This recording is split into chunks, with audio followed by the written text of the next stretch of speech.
المهمة خلصت وطفوا مؤخرة الجولاني ومؤخرة خامنئي، طفوها اللي احترقت، لأن تدرون النار اللي تمس الجولاني تمس الخامنئي، تحرقه. اي والله تأذيه.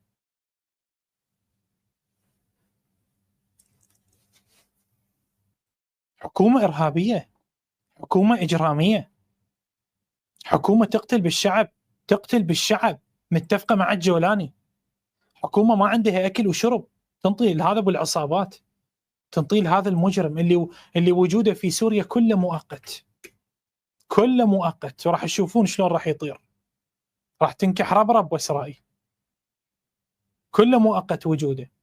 لا لازم يرضى علينا، لأن على أبو لابو حتى رضا قواويد.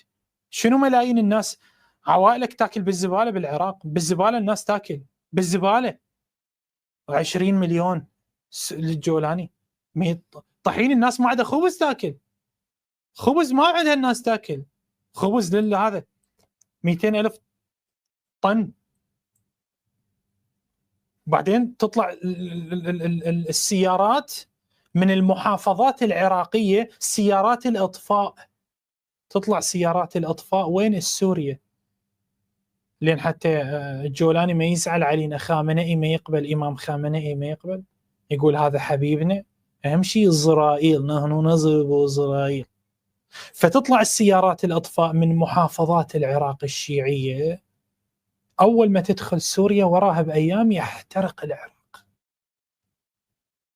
يحترق العراق، ولا توجد سيارات إطفاء تطفي، ما في وين سيارات إطفاء؟ راحت سوريا. هاي شنو هاي؟ نعلى على رب دينكم لابو رب لطمكم وعزائكم يا قواويد. شلون السيارات دخلن سوريا احترقت عوائلنا؟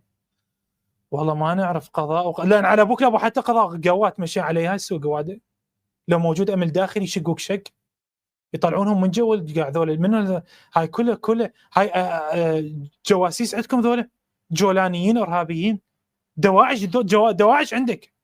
انا سمعت سوريين كانوا بعض المولات لازمين سوريين هم اللي حرقوا بعض المولات، هسه البعض الاخر منو ما ادري، لان ممكن عراقي يشترونه تصير. شنو قضاء وقدر؟ التخطيط هذا كله مخطط له، كله مخطط له، كله مخطط له هذا. لو ما المولات انا اول مره اشوف مولات 7-8 متفقات، يلا اول ما تطلع السيارات الاطفاء نحترق بيناتنا. هذا وين يشتغل باللغه العسكريه الامنيه والامن الداخلي والامن الخارجي والامن القومي؟ هذا ما يشتغل الكلام ترى.